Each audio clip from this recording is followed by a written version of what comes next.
Əziz abituriyentlərimiz, demək, növbəti suallarla qarşınızdayıq. Bizə verilən suallardan biri nədən ibarətdir? X-in qiyməti pi bölü 2 ilə pi arasında yerləşir. Demək ki, 90 dərəcə ilə 180 dərəcə aralığında olan X-in qiymətinə əsasən kotangens x plus 1 bölü kotangens x ifadəsi a kvar minus 38 bərabərliyini ödəməyən A-nın ən kiçik müsbət tam qiymətini tapın deyir. Müsbət tam qiymətini tapanda ilk növbədə diqqət edirik nəyə?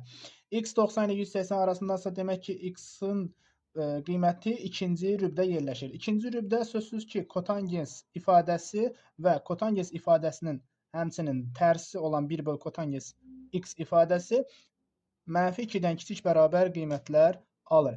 Demək ki, bu ifadənin yerinə A-nın kvadratı minus 38 yazsam, məndən istədiyi ödəməyənlər olduğuna görə, ödəyənlər mənfi 2-dən kiçik bərabərsə, ödəməyənlər mənfi 2-dən böyük olacaq.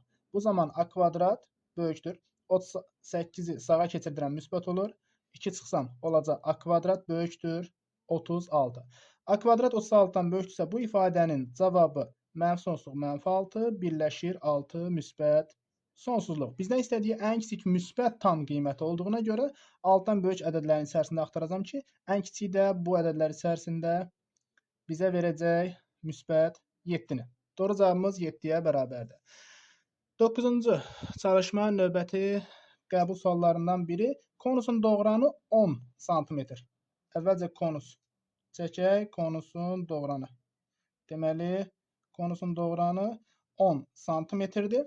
Oturacağının radiusu 8-dir. Bu məsafəmiz 8-ə bərabərdir. Oturacağı verilmiş konusun oturacağı ilə eyni, hündürlüyü isə onun hündürlüyündə. Hündürlüyünü qeyd edək, bunu bir h olaraq göstərsək. Digər, başqa bir konus çəkirik ki, deyir ki, bunun oturacağı birinci ilə eynidir. Yəni, radius yenidən 8-ə bərabərdir.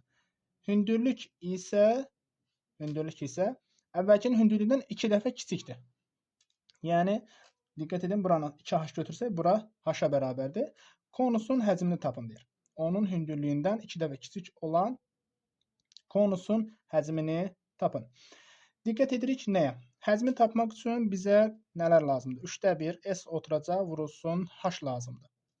S oturacaq vurulsun h lazımdır. Sözsüz ki, düzbucaqlı üçbucaq olduğuna görə 2h-ın kvadratı bizə verəcək Pifaqor teoreminə görə onun kvadratı minus 8-in kvadratı. Bu da 36 edir. 2h kvadrat 36 ise 2h-ın qiyməti 6 olacaq. Ardınca h-ın qiymətini tapsaq 6-nı 2-yə bölürük 3 alırıq. Deməli h 3 olduğu halda radius da 8